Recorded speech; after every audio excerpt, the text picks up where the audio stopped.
On va le prendre quand il va arriver. Donc, je vous présente Carole pour commencer. C'est sa flèche en dessous. La flèche en dessous. Alors, Carole Neal, comme elle vous l'a dit tout à l'heure, elle a travaillé longtemps à l'UQTR. Elle est détentrice d'un doctorat en littérature aussi française. Elle a beaucoup d'implications aussi au niveau du syndicat des chargés de cours de l'UQTR. Et elle a siégé au conseil d'administration de la CNESST également. Et maintenant, elle est porte-parole de la section Mekinac du collectif Toujours Maître chez nous, dans Mekinac des Choux.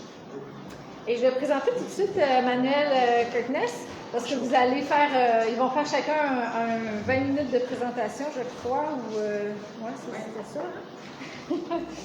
Manuel incarne une voix déterminée des Premières Nations en alliant art, littérature, télé, peinture et un militantisme affirmé.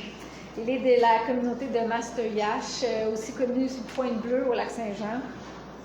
Il a fait un documentaire familial, il a un engagement politique actif, et puis en ce moment, il est aussi impliqué dans une lutte contre les projets éoliens dans son camp. Donc, je vous laisse toutes les deux la parole. Alors, bonjour tout le monde. TES Canada, c'est pour vous dire, donc c'est en novembre 2023, c'est TES Canada en Mauricie. Et c'est devenu TES Mauricie parce qu'il y a plein de filiales de TES Canada, là, mais c'est devenu TES Mauricie.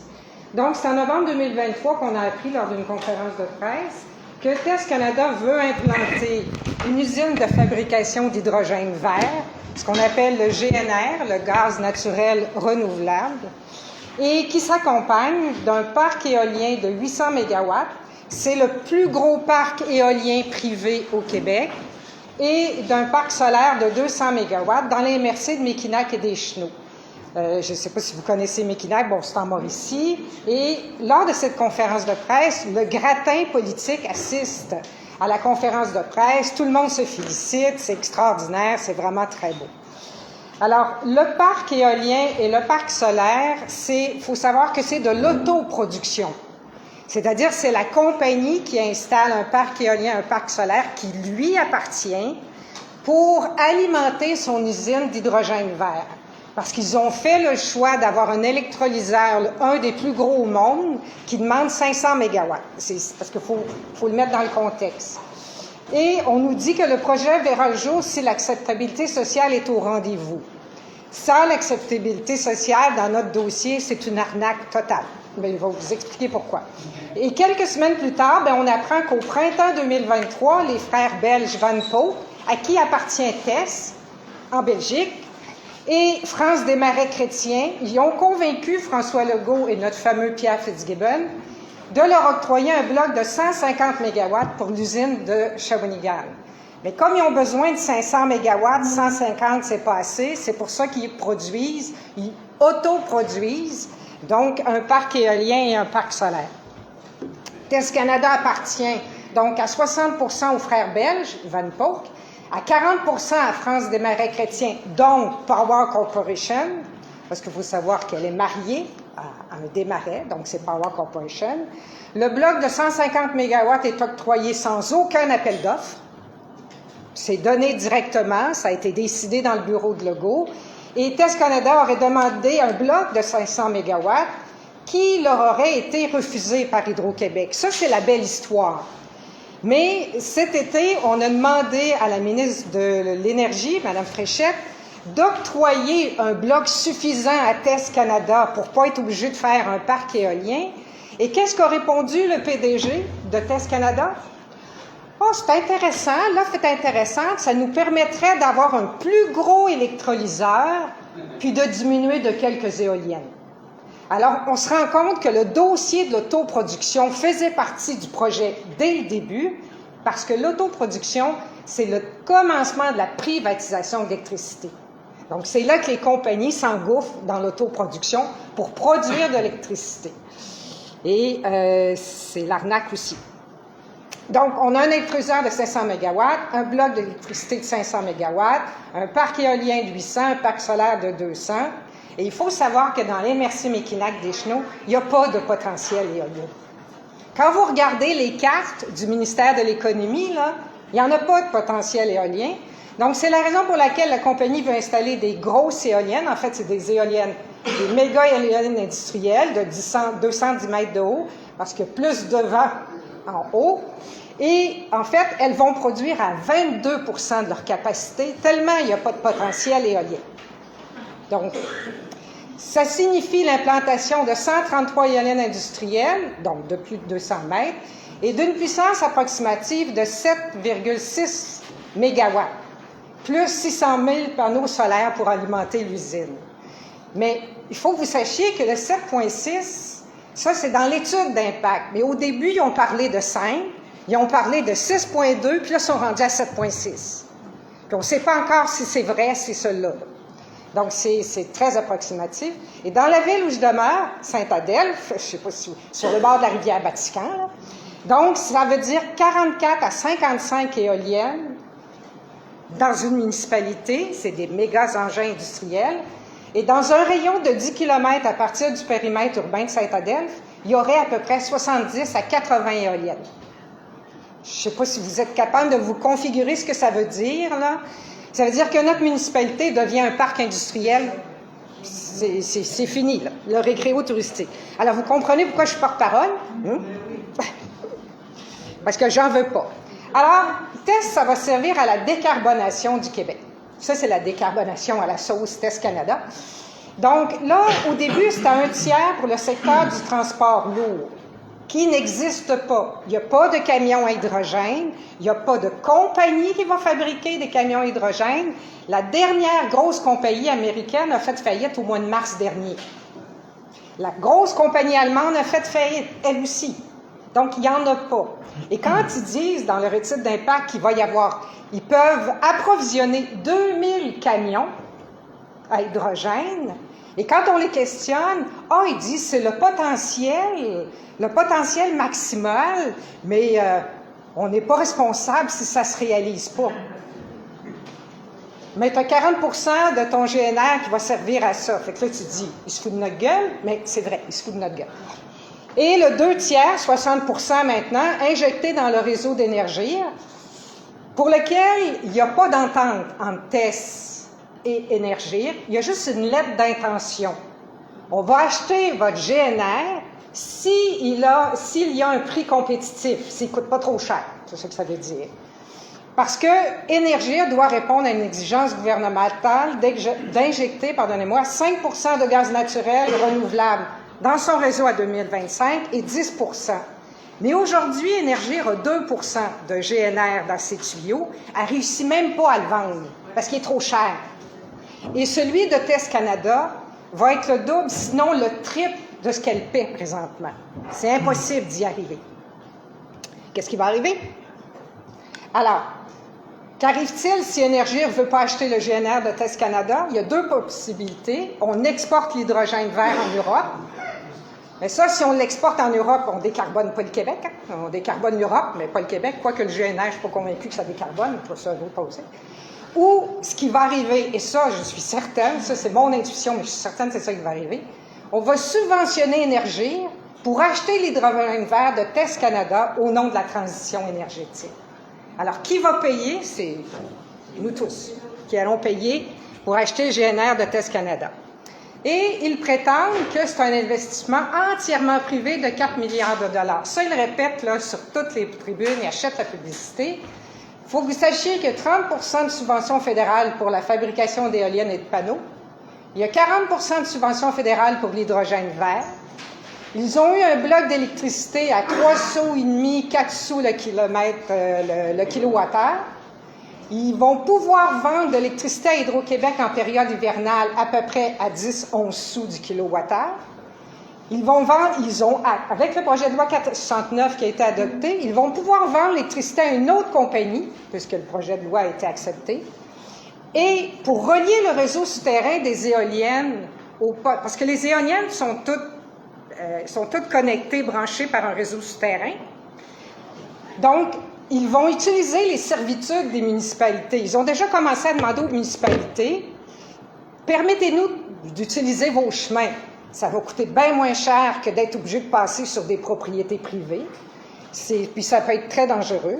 Et par ailleurs, Hydro-Québec a le mandat de brancher le poste de transformation de TES à son réseau. Alors, quand il va arriver, toutes les fils arrivent au poste de transformation, ils ont eu l'obligation, Hydro-Québec, de brancher leur propre système au système de TES. Et qui va payer le branchement qui coûte très cher? C'est très cher. Ben, c'est Hydro-Québec. Donc, nous. Mais c'est comme ça pour tous les parcs éoliens aussi du Québec. Oui, mais ces parcs éoliens-là, oui, c'est vrai. Ils font tous pareil.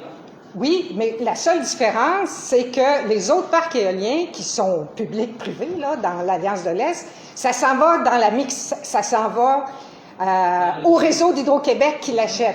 Là, cette électricité-là va servir qu'à TES Canada. Donc, on va payer, c'est une électricité qui lui appartient totalement. Seulement à TES Canada, sauf des petits. C'est une grosse différence. C'est là que c'est la privatisation. L'acceptabilité sociale. Donc, pour le maire de Shawinigan, qui veut l'usine d'hydrogène, lui, il veut l'usine, c'est aussi participer à la décarbonation.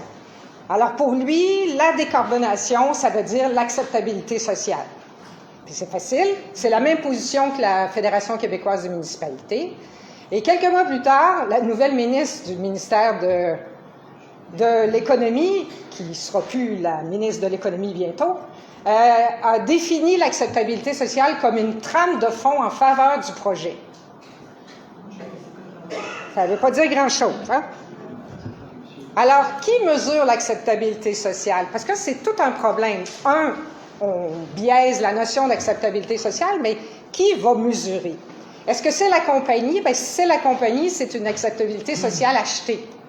Elle achète l'acceptabilité sociale par les redevances qu'elle donne aux municipalités, aux propriétaires qui accueillent les éoliens, à la MRC de Mekinac, parce qu'ils ont conclu une entente avec TES Canada. Alors, pour les propriétaires, là, vous devez savoir là, que sur les 133 éoliennes, ça veut dire 50 propriétaires dans les 2 MRC. Donc, si je calcule, là, il y a 50 propriétaires qui décident de l'acceptabilité sociale, 10 municipalités avec 7 élus, 70 personnes. Fait que tu as 135 personnes sur 30 quelques mille habitants dans les 2 MRC qui décident de l'acceptabilité sociale selon TES Canada. La municipalité, bien écoutez, en dépit des pétitions, parce qu'il y a des pétitions où c'est plus de 50% qui sont contre le projet, là, la procédure de référendum a été totalement exclue, et même en 2024, les maires prétendaient que c'était à la compagnie de mesurer l'acceptabilité sociale puisqu'il s'agissait d'un projet privé. Donc, ils s'en lavent les mains, on va le dire comme ça. La MRC, bien, elle se contente d'affirmer que son seul pouvoir est réglementaire. Elle a rejeté la demande faite en octobre 2024 de tenir un référendum dans les municipalités concernées et elle a choisi la voie du sondage pour connaître le pouls de la population. Et vous savez qu'un sondage, ça donne la perception de la population au moment où vous faites le sondage. Ça ne donne pas la volonté. Un référendum, ça donne la volonté de la population, mais pas le sondage. Le sondage a eu lieu au mois d'août. Il y a eu tellement d'entorses au sondage, si vous saviez le nombre. Moi, je pensais que Léger était une firme crédible. Là. Je viens de tout perdre mes illusions. Mon innocence, c'est à peu près tout. Donc, c'est pas du tout le cas.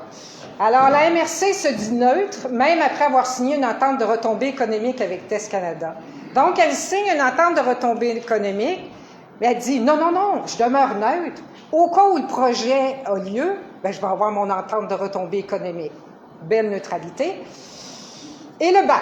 Alors là, j'ai appris à la question posée lors d'un webinaire concernant l'entente entre la MRC de Mekinac et TES, pour savoir qui va mesurer l'acceptabilité sociale, la compagnie ou la MRC. La réponse de Gilbert Scantland, qui est un consultant de la FQM, c'est le BAC. Il m'a répondu, c'est le BAC qui va mesurer l'acceptabilité sociale. Le BAC ne s'occupe pas de ça, mais pas du tout. Alors, cherchez l'erreur. Ils disent n'importe quoi, c'est la conclusion. Il y a un contexte de politique municipale. Vous devez savoir que c'est très difficile dans un contexte d'action citoyenne, là, les municipalités. Donc, la MRC de Mekinac a choisi ce qu'on appelle un règlement de contrôle intérimaire. car rien n'avait été prévu dans son dernier schéma d'aménagement concernant les éoliennes. Donc, tu n'as pas le choix d'aller en règlement de contrôle intérimaire. Le RCI est prévu pour bloquer un projet, le temps de pouvoir analyser les impacts du projet, mais nous, ici, il a été utilisé pour permettre le développement éolien. Et c'est le même dans toutes les municipalités, dans toutes les MRC, là. Faites-vous-en pas, c'est le même schéma, là. Je parle, mais Janie pourra en dire autant dans son coin. Je peux-tu juste corriger ce que tu viens de dire? C'est pas vrai qu'ils sont obligés d'aller en RCI parce que chaque municipalité aurait pu faire son propre... Non, ça c'est un autre bout. J'arrive là. Donc, là, ils ont laissé... En fait, les municipalités qui veulent les projets, ce qu'ils font, c'est qu'ils laissent la MRC faire un règlement de contrôle intérimaire, puis ils se croisent les bras. Et donc, ils permettent que ce soit la MRC, c'est le règlement de la MRC finalement qui s'impose chez eux. Mais légalement, ils pourraient faire autre chose. La dernière mouture du RCI a été acceptée par le MAMACH, le ministère des Affaires municipales, mais refusée par le ministère de l'Économie à cause du 500 mètres de la limite du lot. 500 mètres, là, c'est la limite de ton terrain. Donc, l'éolienne, le centre de l'éolienne, devait être à 500 mètres. C'était une norme qui diminuait quand même le potentiel éolien, qui avait un impact. Et en décembre 2024, la MRC s'est inclinée devant l'ingérence du ministère de l'Économie, dont les volontés ont préséance sur tous les autres ministères. C'est le ministère de l'Économie qui mène, il faut le savoir. Le 500 mètres a fait place à 1,5 mètre de la limite du bout de la pale.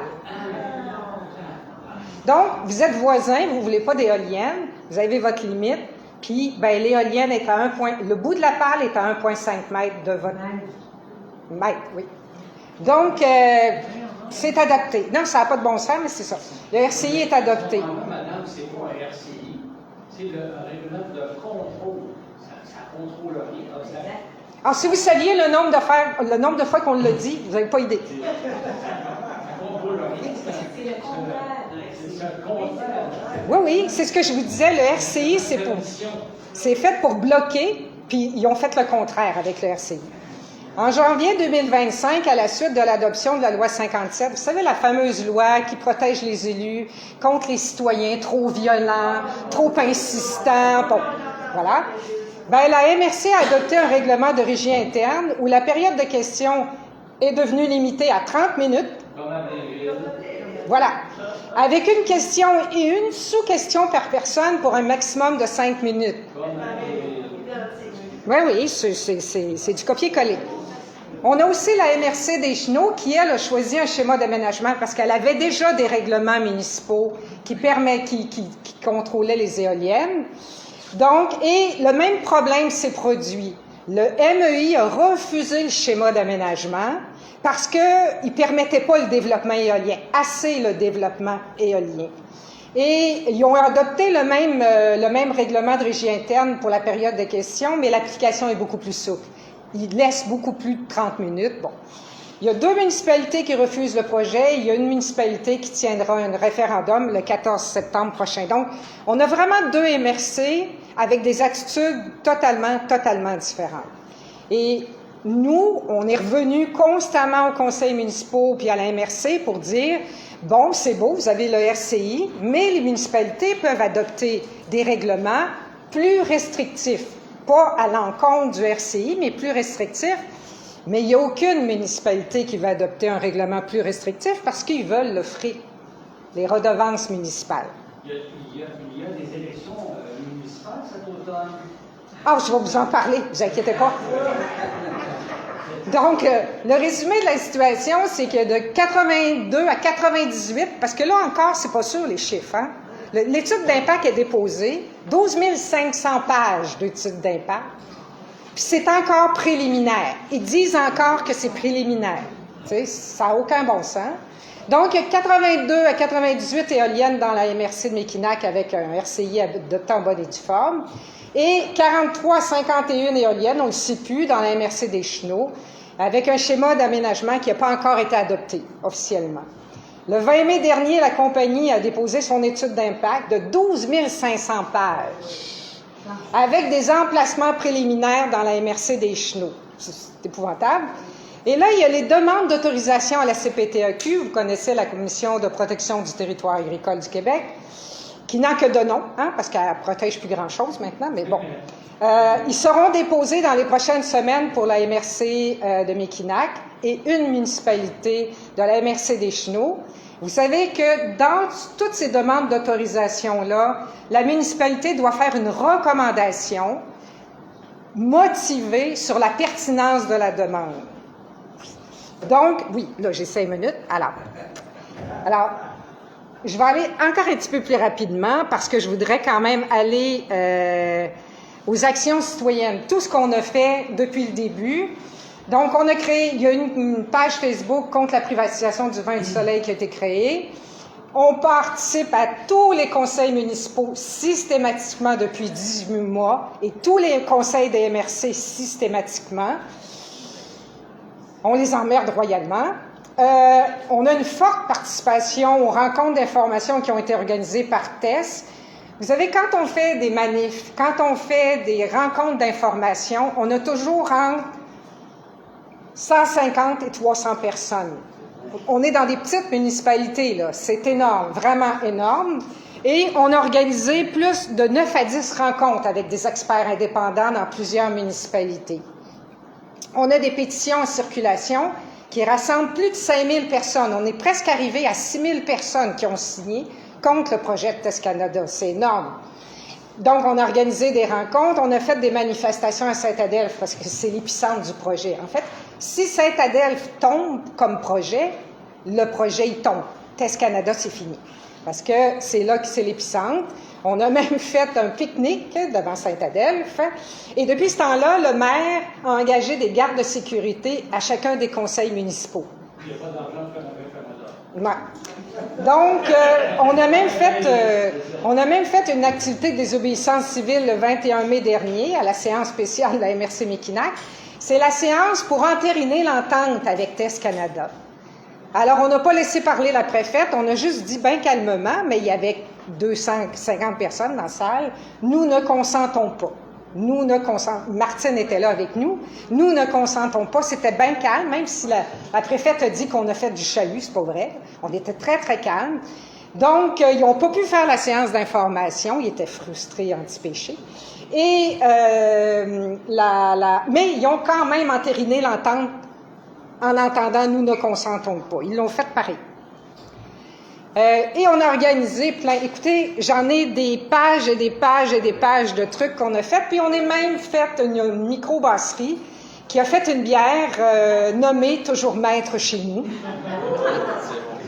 Magnifique truc d'ailleurs qu'on a fait. Et bien, on arrive aux élections municipales. Hein, on est à 2 mois des élections municipales, pas loin. Et là, on a des équipes d'organiser dans la MRC Mekinac, il y a 4 municipalités concernées. Il y en a une qui a dit non, Hérouville, qui, grâce à Hérouville, on a tous les documents que TES envoie aux municipalités. Si on n'avait pas Hérouville, on n'aurait accès à aucun document. Aucun document. Et donc, dans les 4 municipalités concernées dans la MRC de Mekinac, on a des équipes qui sont en train de se préparer. Et à Saint-Adelphe, l'équipe est complète. À Sainte-Tech, on est presque arrivé à l'équipe complète. À Saint-Tite, c'est en bonne voie. Puis à Saint-Séverin aussi. Fait que donc, là, on arrive vraiment toute une nouvelle équipe avec une philosophie complètement différente, c'est-à-dire cette gouvernance-là à laquelle on est confronté qui dit ben moi, j'ai été élu, c'est à moi de décider. Ah, j'ai été élu pour ça, donc c'est à moi de décider. Alors, c'est sûr que quand tu veux remplacer un ponceau, tu n'as pas besoin de consulter ta municipalité. Tu sais, ça urge, le ponceau, tu le remplaces.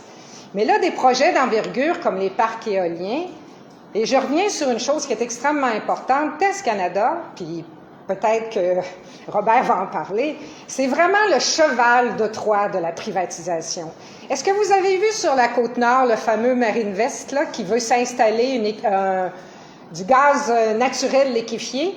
OK? Ils veulent faire un terminal qui va se rendre jusqu'à la Côte-Nord. Et là, eux autres, ils voudraient aussi un parc éolien. Ils veulent aussi s'installer un parc éolien privé. Donc, et plus de parcs éoliens privés vont s'installer, moins il va y avoir de place pour Hydro-Québec.